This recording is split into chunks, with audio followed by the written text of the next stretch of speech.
A ver, Moreiva. Estamos por lo de la Constitución, ¿no? Que tenía, pues, un título preliminar, 10 títulos numerados, 4 disposiciones adicionales, 9 disposiciones transitorias, una disposición derogatoria y una disposición final. Las disposiciones adicionales y transitorias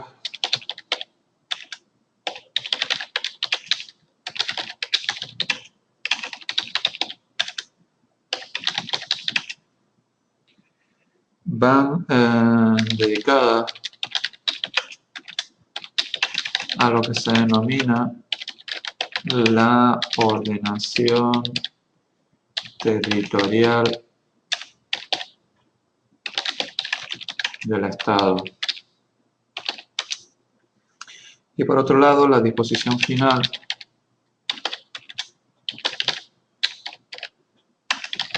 lo que hace o lo que dicta es que la Constitución se publique en el resto de las lenguas oficiales del Estado, porque como ya sabemos y debéis saber, la lengua oficial en el Estado español es el castellano. Eso no quiere decir que en otros territorios en los cuales existan otras lenguas, pues puedan coexistir tanto el castellano como esas otras lenguas, ¿vale? Pero si os fijáis, vamos aquí,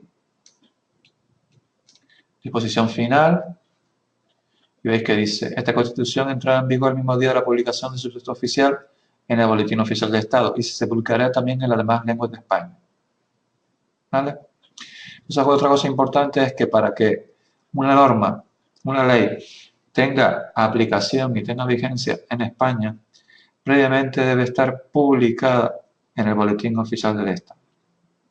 Hasta que no está publicada en el Boletín Oficial del Estado, digamos que no tiene efecto normativo, ¿vale? Entonces, también, como ya dijimos antes, los tratados internacionales entran a formar parte del ordenamiento jurídico español una vez que han sido aprobados y publicados en el Boletín Oficial del Estado, ¿vale?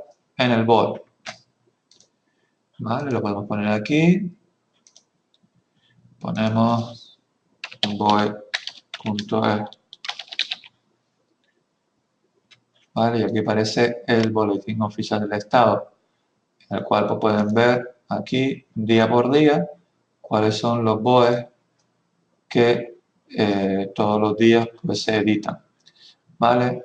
De los distintos órganos del Estado. ¿Vale? Así funciona el BOE actualmente.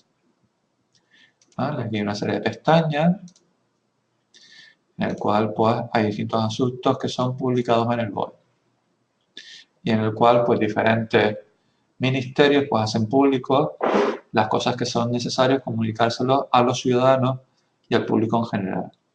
Solamente cuando se publican aquí es cuando digamos que entra en vigor las normas. ¿Vale? Entonces, puede ocurrir que haya veces en las cuales un tratado internacional haya cosas de ese tratado internacional que entre en conflicto con la Constitución. ¿Vale? Entonces, para poder que ese tratado internacional tenga plena vigencia en el ordenamiento jurídico español, pues en ese caso lo que hay que hacer es una reforma constitucional. Esto, por ejemplo, se produjo cuando, por ejemplo, España entró dentro del mercado único europeo, ¿vale? Dentro de la Unión Europea. ¿Vale? Hubo que reformarse la Constitución para que todos los residentes que residieran en España, independientemente de que fueran españoles o no, pudieran, por ejemplo, ser elegidos en las elecciones municipales. ¿Vale? Para eso hubo que hacer una reforma constitucional. ¿Vale? Entonces luego pasamos, hemos visto la Constitución, hemos visto los tratados internacionales y vamos a ver ahora lo que se denominan las leyes orgánicas. ¿Vale? Las leyes orgánicas son aquellas que están por debajo en el escalón de la jerarquía normativa, justamente por encima de las leyes ordinarias. Las leyes orgánicas son especiales porque regulan determinadas materias especiales, ¿vale? Que se refieren a los derechos fundamentales y a las libertades públicas. ¿Vale? Los tenemos. Vamos para arriba, en la Constitución. Vemos que aquí vemos, por ejemplo, capítulo 2, sección 1 de los derechos fundamentales y de las libertades públicas. ¿Vale? Entonces, estas normas, leyes orgánicas, regulan aspectos como el derecho a la vida, a la seguridad, a la justicia, a la educación y libertades como ideológicas, religiosas, ¿vale? De expresión, de reunión,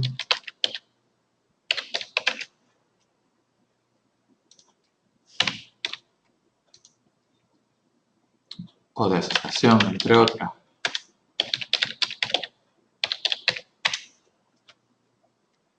¿Vale? Entonces, por ejemplo, la educación en España. No sé si os suena, por ejemplo, LOCSE. ¿Vale? LOCSE. ¿Suena los LOCSE? ¿Te suena, Moneda? O LOE. ¿No te suena? Por ejemplo, hasta el año pasado, los ciclos formativos de FP se regulaban a través de esta ley, que significa Ley Orgánica del Sistema Educativo. Y esta otra, la LOE, significa Ley Orgánica de Educación. ¿Vale? Y ahora existe una nueva que es la LOMSE. ¿Vale? Entonces, por ejemplo, también las leyes orgánicas también aprueban los estatutos de autonomía. También las leyes orgánicas, hay una ley orgánica que regula el régimen electoral general. ¿Vale? Y después también regula otros aspectos como son el defensor del pueblo, la sucesión de la corona, el estatuto de las fuerzas y cuerpos de seguridad del Estado, el Consejo de Estado, el Consejo General del Poder Judicial, el Tribunal de Cuentas y el Tribunal Constitucional. ¿Vale? Todos esos aspectos regulan leyes orgánicas. ¿Vale? Entonces, una de las cosas que tienen las leyes orgánicas es que para poder ser aprobadas, modificadas o derogadas,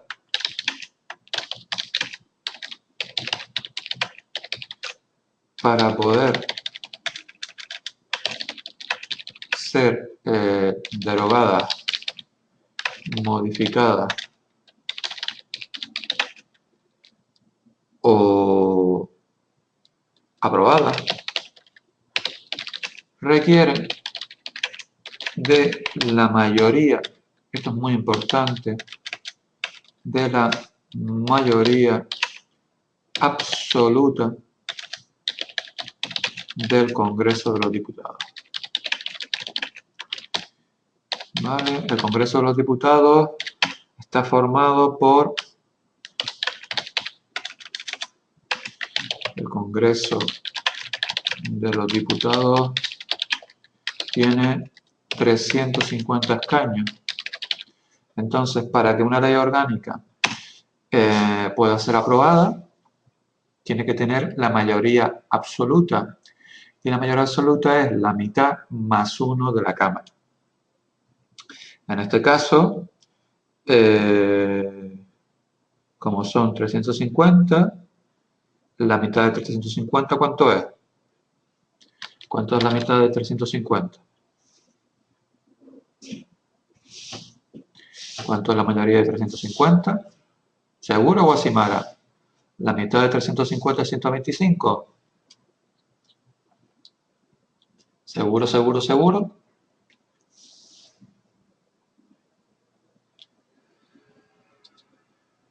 $175. ¿Vale? Entonces, para poder cambiar, modificar o aprobar una ley orgánica, se tienen que tener 175 más 1 votos afirmativos. ¿Vale? Esta es una de las peculiaridades que tienen las leyes orgánicas, además de regular derechos y libertades fundamentales, ¿vale? Entre otras, también para poder ser modificada, aprobada o derogada necesita de mayoría absoluta. Mientras que las leyes ordinarias solo necesitan mayoría simple. ¿Vale? ¿Ok? Entonces, por ejemplo, imagínense un ejemplo. Puede ser ejemplo de examen. Por eso les recomiendo que tengan bastante atención. Ejemplo. El Congreso de los Diputados.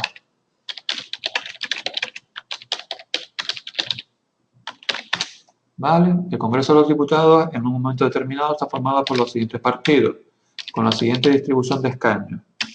Partido A, 160 escaños. Partido B,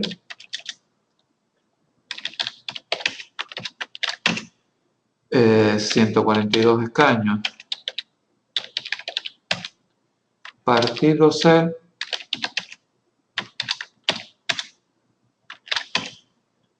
34 escaños. Partido D, 14 escaños.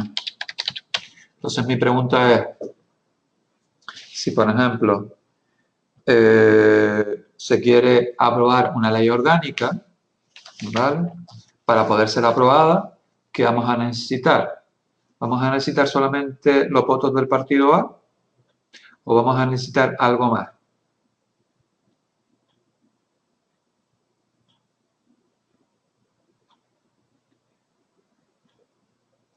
Aquí, por ejemplo, habría varias combinaciones.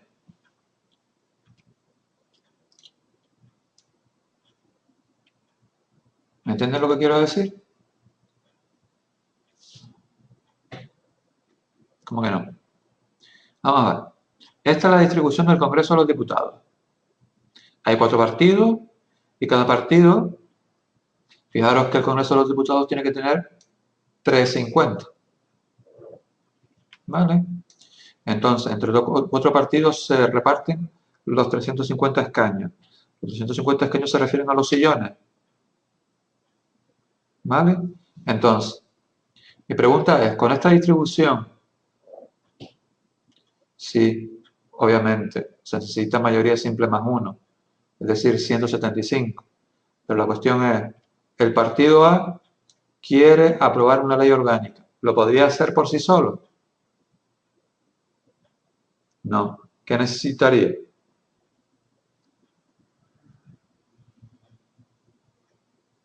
¿Qué necesitaría? Mayoría. Pero como él no la tiene, ¿qué va a tener que hacer?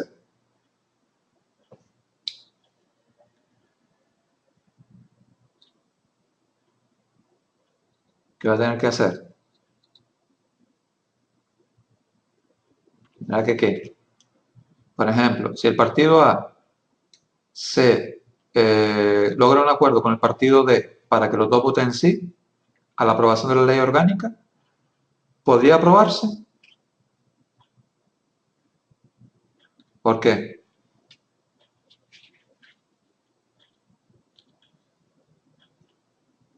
porque no tienen los 176 votos que se necesitan, ¿vale? Pero, por ejemplo, si el partido A se une con el partido C, pues entonces ahí sí, porque podrían sumar los dos votos, ¿vale? Y juntos suman 194 escaños. Entonces ahí sí se podría aprobar la ley orgánica, ¿vale? Pero imagínense que vamos a aprobar una ley normal y corriente, ¿vale? No es una ley orgánica, ¿vale? Entonces aquí solamente se necesita mayoría simple, pero la mayoría simple de los escaños de los diputados presentes en ese momento, ¿vale? Imagínense.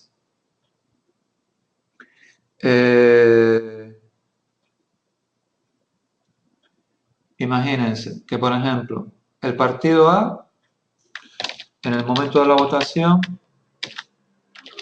solamente había 100 senadores. Partido B, solamente había 50. Partido C, habría 34. Y partido D, los 14. Y tendríamos que poner senadores. Senadores. Vale, en este caso, el 3. Ay, perdón. Gracias, Bosimar. Entonces, en este caso, pues habría 184 más 204 más 14, pues sería, si no me equivoco, 198. 198 escaños, ¿vale? Presentes en ese momento, ¿vale? Entonces, para poder aprobar una ley normal, solamente harían falta que hubieran 99 senadores. Si 99 senadores votan que sí, pues esa ley se aprueba, con lo cual el partido A, como tiene 100 en ese momento, pues podría votar afirmativamente y la ley se aprueba. ¿Ven la diferencia entre ley orgánica y ley normal?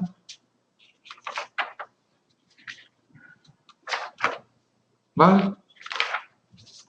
Entonces seguimos. Luego, por debajo de estamos en lo de la jerarquía normativa. Hemos visto Constitución, tratados internacionales, leyes orgánicas.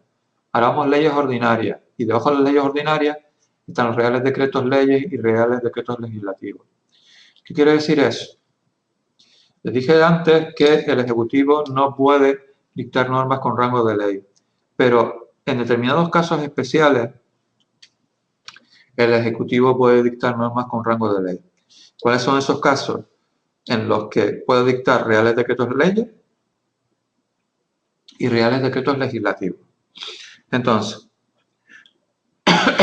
los reales decretos leyes son en casos, es decir, en casos de extraordinaria y urgente necesidad, ante situaciones urgentes y que el gobierno considera que son necesarios articular una norma y que hay que aprobarla inmediatamente y no hay que esperar a todo el trámite parlamentario que se produce desde que una norma se concibe en el Congreso hasta que se aprueba, el Ejecutivo en esas situaciones especiales puede dictar normas con rango de ley, lo que se denominan reales decretos leyes, ¿vale?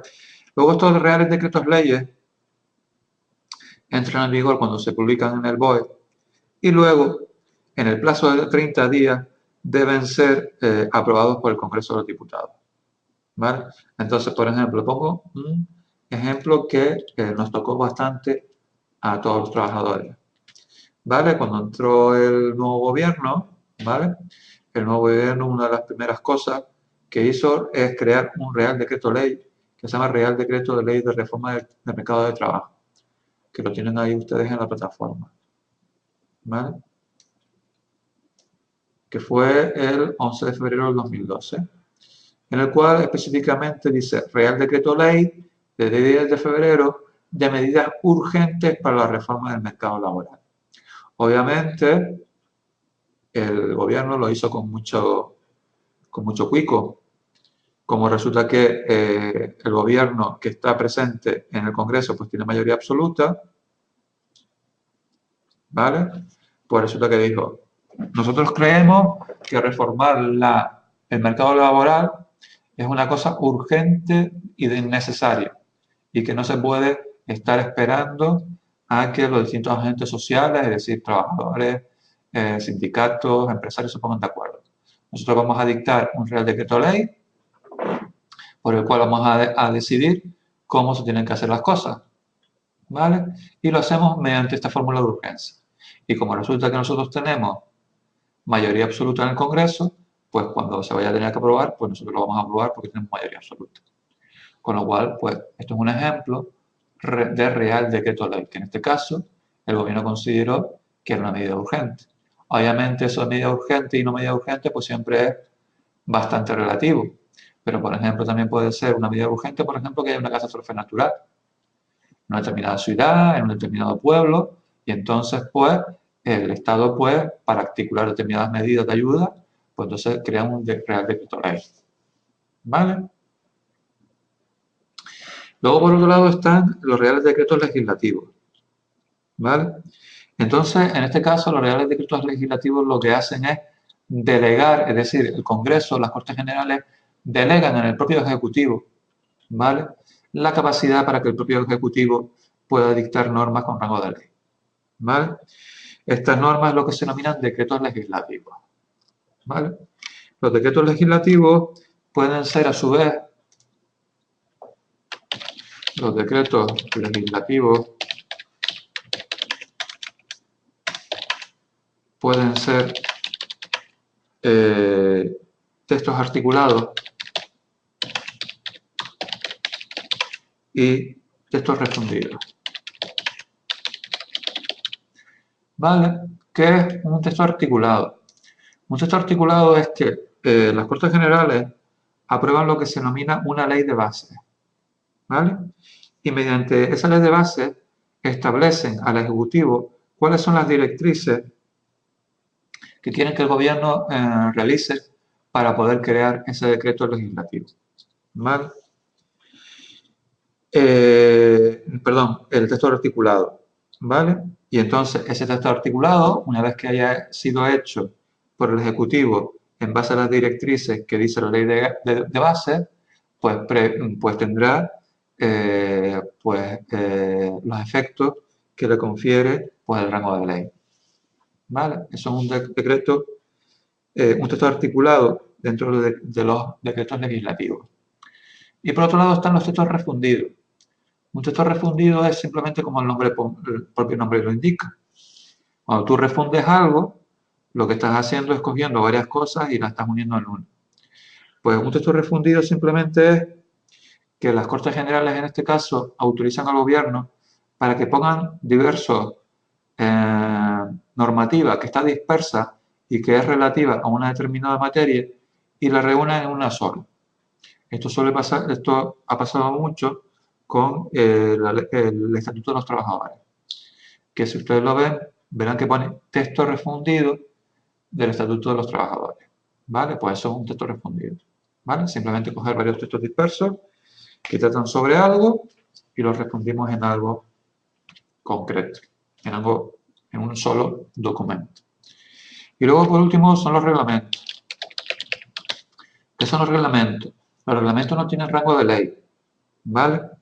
Y entonces están dictados, están hechos por órganos que no tienen potestad legislativa, es decir, que no tienen la capacidad para dictar leyes, como puede ser el Ejecutivo en ciertos casos, o bien el Legislativo, ¿vale? Los reglamentos generalmente suelen ser desarrollos de leyes, ¿vale?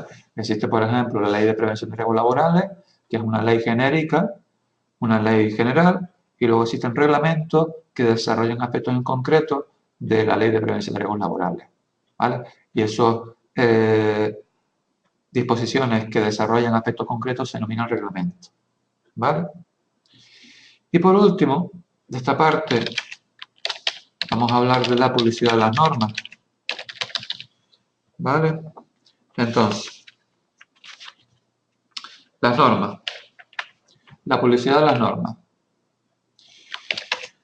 Para que las normas tengan efecto, deben ser públicas, deben ser publicitadas, ¿vale? Entonces, la manera en cómo se pueden ser públicas es poniéndolas o apareciéndolas o apareciendo en el BOE, ¿vale? Que es el Boletín Oficial del Estado. Entonces, en el Boletín Oficial del Estado pueden aparecer de dos formas. Pueden entrar en vigor, es decir, desde que aparecen en el BOE, ya es cuando entran en vigor. Entonces pueden entrar en vigor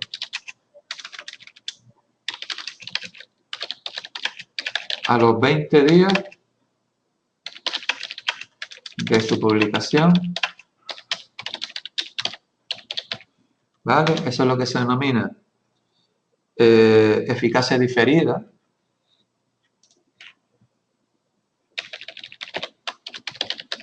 Es decir, aparece en el BOE, pero la norma específicamente dice que no tendrá efecto hasta dentro de 20 días. O bien puede ser que entren en vigor al día siguiente de su publicación en el BOE. Es lo que se denomina eficacia inmediata. ¿Vale? Pues eso es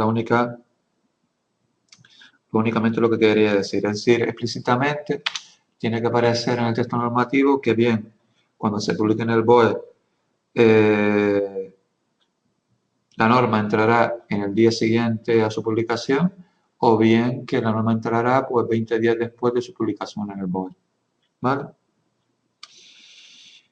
Entonces, luego seguimos hablamos de otro punto que es la organización, y eso aparece también en las transparencias, en el principio de las transparencias, la organización política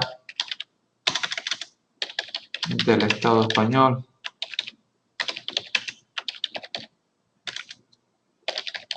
¿Vale? El Estado español se organiza como una monarquía parlamentaria.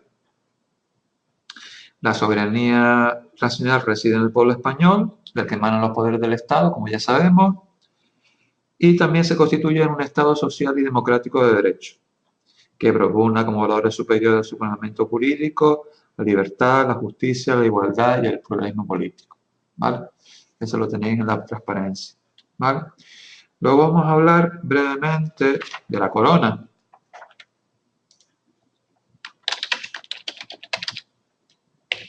¿Vale? La corona española. ¿En qué artículo de la Constitución podemos encontrar algo referente a la corona española? ¿Me lo podéis decir?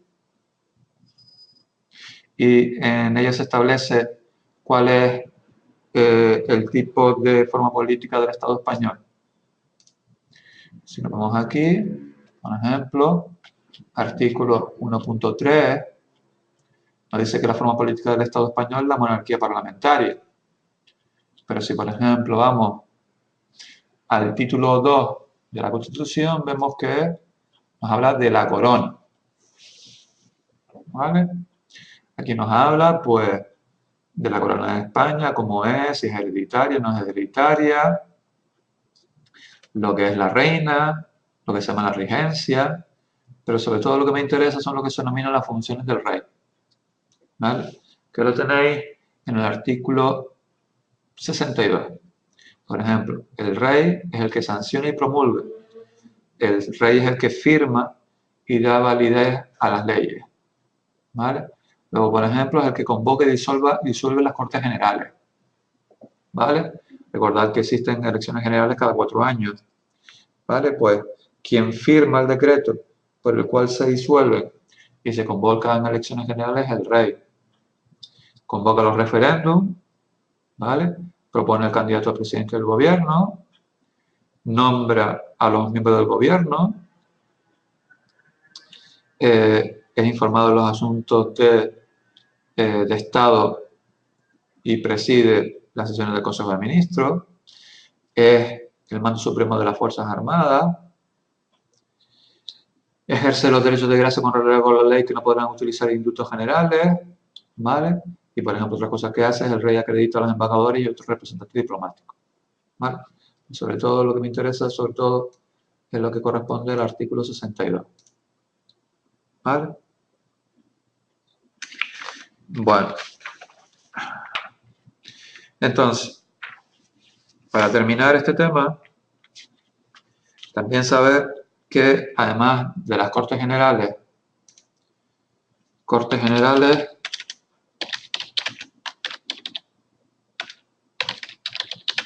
están formadas por el Congreso y el Senado, ¿vale?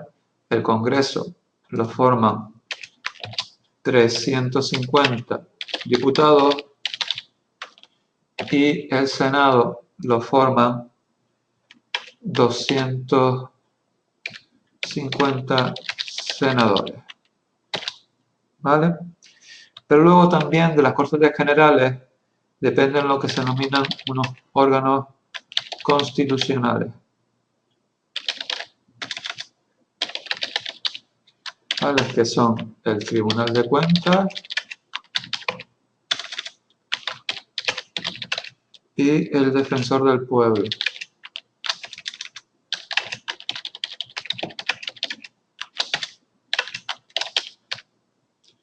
¿Qué hace el Tribunal de Cuentas? Pues el Tribunal de Cuentas lo que hace es fiscalizar. Fiscalizar es ver que las cuentas de las administraciones públicas se realizan de manera coherente y de manera correcta en cuanto a los criterios que sigue la contabilidad pública. Eso es lo que hace el Tribunal de Cuentas y depende de las Cortes y extiende su jurisdicción a todo el territorio nacional, ¿vale? Y por otro lado, el Defensor del Pueblo es una persona que lo que hace precisamente es eso: defender al pueblo llano frente a todas aquellas malas actuaciones que puedan realizar las administraciones públicas en relación con los ciudadanos, ¿vale? Si, por ejemplo, en un determinado procedimiento de la administración pública dice que se debe dar respuesta a un expediente de un ciudadano dentro de 6 meses, pues si resulta que ese expediente pues no se ha solucionado en los 6 meses reglamentarios, sino que han pasado 2 años y resulta que todavía no se ha resuelto, ese ciudadano lo que puede ir es acudir al Defensor del Pueblo y entonces pedirle que, digamos que pregunte a esa administración pública qué está pasando con ese expediente, ¿vale? Es como una especie de defensor para que las administraciones públicas se atengan a lo que dice la ley y actúen conforme a lo que dice la ley, ¿vale? Eso es el Defensor del Pueblo, ¿vale? Existen defensores del pueblo luego después también en cada una de las 17 autonomías del Estado español, ¿vale? Ok. Entonces, por último, vamos a hablar un poquito del poder judicial.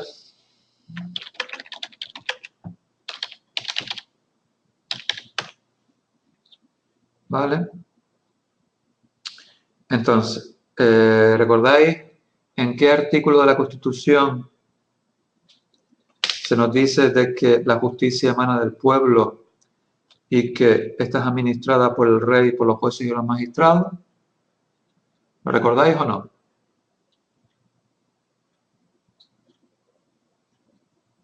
¿En qué artículo de la Constitución estaba? Recordad que si no lo recordáis, pues vais siempre generalmente al inicio y veis que aquí pone del Poder Judicial. Nos vamos aquí y ya directamente nos sale que el primer artículo que pone, el 117.1, nos habla precisamente de eso, de que la justicia emana del pueblo y se administra en nombre del rey por jueces y magistrados, integrantes del Poder Judicial, que son independientes, inamovibles, responsables y sometidos únicamente al imperio de la ley. ¿Vale? Entonces, por lo tanto, los jueces son totalmente independientes y por lo tanto van a estar desconectados y supuestamente no van a tener ninguna relación ni con el Poder Ejecutivo ni con el Poder Judicial, con el Poder Legislativo, perdón. Y por lo tanto siempre se rigen por el principio de independencia. ¿Vale? Entonces, por lo tanto, no pueden estar sometidos a ningún tipo de presión, ¿vale?, a la hora de dictar su sentencia. Y por lo tanto, solamente sus decisiones van a estar recogidas en lo que digan las leyes. ¿Vale? Entonces, los tribunales, al igual que las normas jurídicas, también siguen una pirámide. ¿Vale? Que la voy a poner aquí. Arriba del todo, para cuestiones relacionadas solamente con la Constitución, está el Tribunal Constitucional. Pero solo para eso, solo dirime cuestiones relacionadas con la vulneración de principios recogidos en la Constitución. ¿Vale? Por debajo de ahí va a estar el Tribunal Supremo, ¿vale?, que es el órgano máximo al cual se puede recurrir en caso de que se tenga algún problema en cuanto a la aplicación de las leyes. ¿Vale? Por debajo de ahí, es decir, el Tribunal Supremo y el Tribunal Constitucional, solamente hay uno, teniendo su sede en Madrid. ¿Vale? Y luego están lo que se denominan los tribunales superiores de justicia presentes en cada comunidad autónoma. ¿Vale? Habrá un tribunal superior por cada comunidad autónoma. Entonces, por lo tanto, va a haber 17 tribunales superiores. ¿Vale? Luego están, por debajo de ahí, los juzgados de lo contencioso administrativo,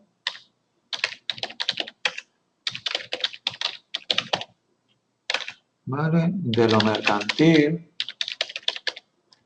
de lo social, de vigilancia penitenciaria y de menores. Como veis, lo que se hace es que este tribunal pues, se divide en varias partes en función de cada especialidad que se quiera. Una cosa que no dije antes es que el Tribunal Supremo también tiene, digamos, dentro del propio tribunal una serie de lo que se denominan salas. ¿Vale? Estas salas son, cada sala se va a ocupar de un caso, de casos concretos. Sala de lo civil, sala de lo penal, sala de lo contencioso administrativo y sala de lo militar. Entonces, cada sala pues tendrá sus magistrados y se ocuparán de esos casos en concreto. ¿Vale? Por lo tanto, también en los tribunales superiores de justicia también existe una división similar. Existirán jueces que fallarán que estarán especializados en determinadas áreas y fallarán solamente en ese tipo de sentencias. ¿Vale? Luego están por debajo de ahí lo que se denominan los juzgados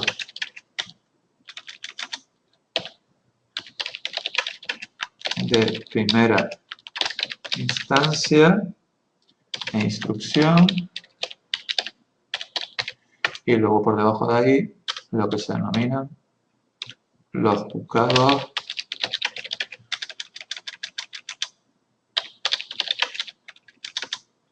de paz. ¿Vale? Además de esto, existen otros dos órganos. Uno que ya hemos dicho, que es el Tribunal Constitucional, que es el órgano del Estado encargado de interpretar y velar por el cumplimiento de la Constitución y de ejercer la justicia constitucional. El Tribunal Constitucional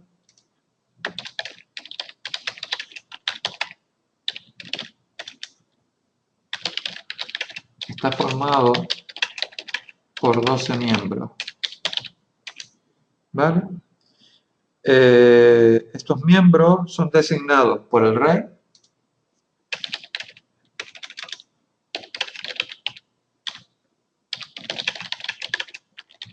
¿vale? Pero 4 son propuestos por el Congreso. 4 por el Senado. Y 2 por el Gobierno y 2 por lo que se denomina el Consejo General del Poder Judicial, el CGPJ. ¿Vale? Obviamente, si un partido tiene mayoría absoluta en el Congreso y el Senado, pues obviamente va a poder poner una serie de jueces o magistrados en el Tribunal Constitucional que supuestamente, aunque eso no puede ser así, pues digamos que sean los más favorables para ellos. ¿Lo veis? Porque luego cuando se tenga que hacer un dictamen por parte del Tribunal Constitucional, pues esos 12 magistrados fallarán, darán un voto, ¿vale? Y quien tenga mayoría, pues será el que ganará. ¿Vale? Y por último, el Consejo General del Poder Judicial. ¿Vale? ¿Qué es eso? Eso es un mecanismo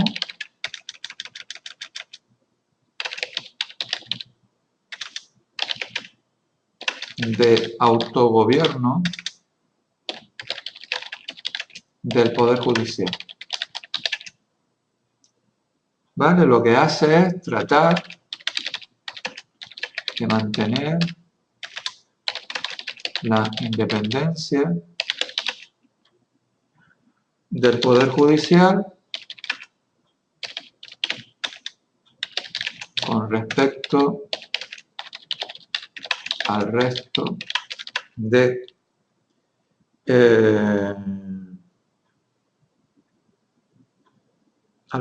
poderes del Estado. ¿Vale? Es decir, entre otras cosas también se encarga de nombrar, ascender, inspeccionar y régimen disciplinario de los jueces y magistrados, así como de la inspección de juzgados y tribunales. ¿Vale? Pero básicamente es un sistema por el cual lo que se intenta es que los jueces y magistrados nunca pierdan la independencia que por constitución pues tienen como poder judicial. ¿Vale? ¿Ok? ¿Alguna pregunta? ¿Alguna duda?